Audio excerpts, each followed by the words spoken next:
तो आज हम 1858 से लेकर 1947 तक के उस दौर की बात करने वाले हैं जिसने आधुनिक दक्षिण एशिया की पूरी नींव रखी थी, यानी ब्रिटिश राज। ये कोई आम इतिहास का पाठ नहीं है, बल्कि एक निष्पक्ष और गहरा विश्लेषण है। हम समझेंगे कि आखिर सत्ता, नीतियां और जन आंदोलन समय के साथ कैसे बदले।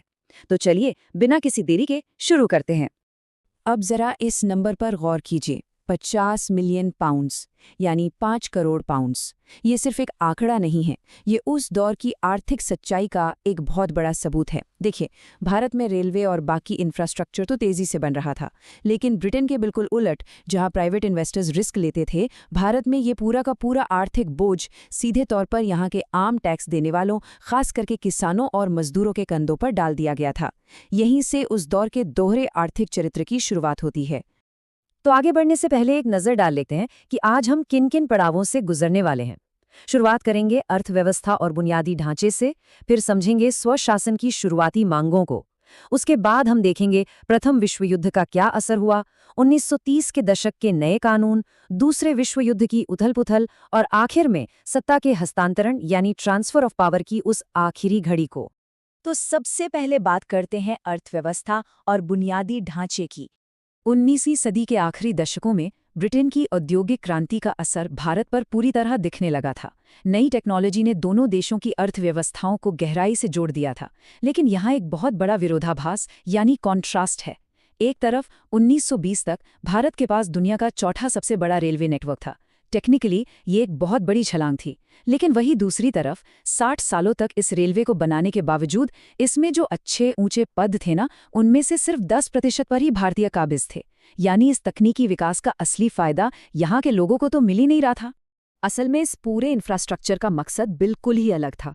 रेलवे का इस्तेमाल कपास और अनाज जैसे कच्चे माल को यहाँ से दूर दराज के बाजारों तक भेजने के लिए किया जा रहा था। इस एक्सपोर्ट ड्रिवन खेती ने छोटे किसानों की कमर तोड़ दी। वे कर्ज के जाल में फंस गए और उनकी जमीनें तक उनके हाथ से निकल गईं। और सबसे दर्दनाक बात तो ये थी कि इन्हीं नीतियों के चलते 19वीं सदी के आखिर में ऐसे भयंकर अकाल पड़े जिनमें लाखों लोगों को अपनी जान गंवानी पड़ी। अब आते हैं अपने दूसरे पड़ाव पर, जहां स्वशासन यानी सेल्फ रूल की शुरुआती मांगें उठने लगी थी।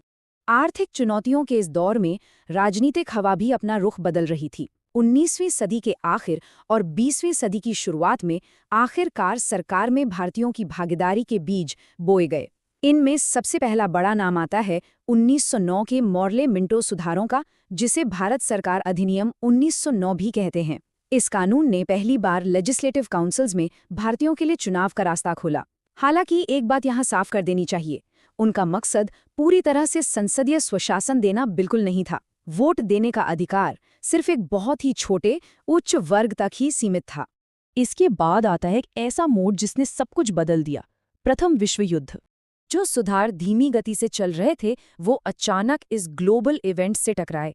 1.4 मिलियन यानी 14 लाख, ये नंबर चिल्ला चिल्लाकर अपनी कहानी खुद बयां करता है। 14 लाख भारतीय सैनिकों और आम लोगों ने इस युद्ध में ब्रिटिश सेना की तरफ से हिस्सा लिया। इतनी भारी भागीदारी और इस बलिदान ने अंतर्राष्ट्रीय मंच पर भारत का कद काफी बड़ा कर दिया, और इसका नतीजा ये हुआ कि 1920 में भारत लीग ऑफ नेशंस का संस्थापक सदस्य बना, और यहाँ देश के अंदर स्वशासन की मांग और भी तेजी से उठने लगी। अब युद्ध में इस बड़े योगदान के बाद 1919 में मॉन्टेगो चेम्सफोर्ड सुधार आए। इन्होंने प्रांतों में एक डायर की यानी द्विशासन प्रणाली शुरू की। जरा इस बंटवारे को देखिए। शिक्षा, कृषि और स्वास्थ्य जैसे विभाग भारतीय मंत्रियों को दे दिए गए। सुनने में अच्छा लगता है ना? लेकिन रुकिए, जो असली ताकत वाले विभाग थे, जैसे पुलिस, रेवेन्यू और मीडिया पर नियंत्रण, वो अभी भी ब्रिटिश गवर्नरों ने अपने ही पास सुरक्षित रखे थे। ये अधिकार देने का एक बहुत ही नपातुला और चालाकी भरा कदम था।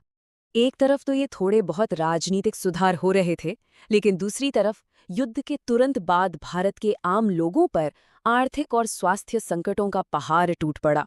1914 से 1920 के बीच चीजों के दाम दोगुने हो गए। युद्ध से लौट रहे सैनिक बेरोजगार थे। हालात इतने खराब थे कि बॉम्बे, मद्रास और बंगाल में खाने के लिए दंगे भड़क उठे। और इन सब पर कोड़ में खाज बनी ग्लोबल इन्फ्लुएंजा महामारी, जिसने हालात को और भी ज्यादा भयावह बना दिया। ये सारा दबाव जल्द ही एक राजनीतिक उबाल में बदल गया। इस हलचल को दबाने के लिए सरकार ने रॉलेट एक्ट पास कर दिया। अब इस कानून के कड़े प्रावधान जरा ध्यान से सुनिए।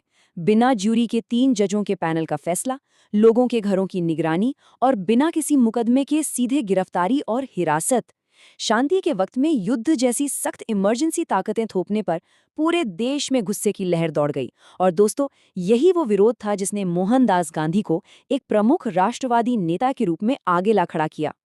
आगे बढ़ते हैं 1930 के दशक की तरफ, जहां नए कानून बन रहे थे और पूर्ण स्वायत्तता की ओर कदम बढ़ रहे थे। रॉलेट एक्ट के विरोध ने 1930 के दशक की नींव रखी।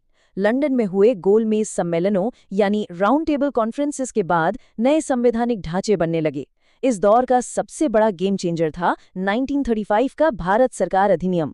इस कानून ने आखिरकार ब्रिटिश भारत के सभी प्रांतों में स्वतंत्र विधानसभाओं की स्थापना को मंजूरी दे दी और इसका सीधा असर दिखा 1937 के चुनावों में, जहां कांग्रेस ने 11 में से 7 प्रांतों में शानदार जीत हासिल की।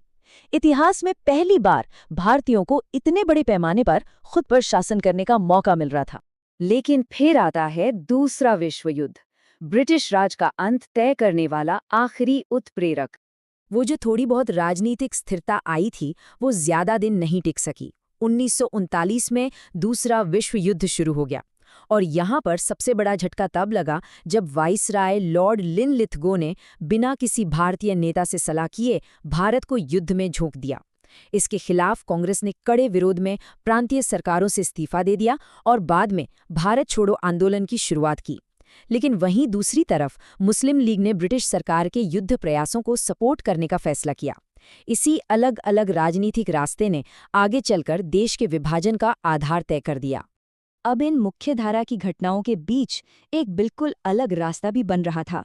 सुभाष चंद्र बोस, जिन्हें 1949 में कांग्रेस से निकाल दिया गया था, उन्होंने जापान के सपोर्ट से इंडियन नेशनल आर्मी यानी आज़ाद हिंद फौज बनाई।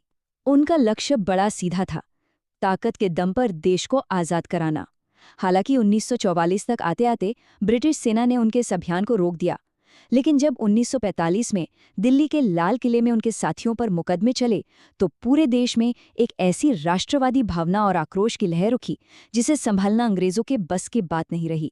और इसी के साथ हम पहुंचते हैं इस कहानी के आखिरी हिस्से में, सत्ता का हस्तांतरण। दूसरे विश्व युद्ध के बाद के वो साल इतनी तेजी से बीते कि सब कुछ बदल गया। 1946 की शुरुआत में ही रॉयल इंडियन नेवी और बाकी सशस्त्र बलों में विद्रोह शुरू हो गए। फिर अगस्त 1946 में जब डायरेक्ट एक्शन डे का ऐलान हुआ तो ऐसी दंगे फसाद की आग भड़की जिसमें हजारों जानें गईं।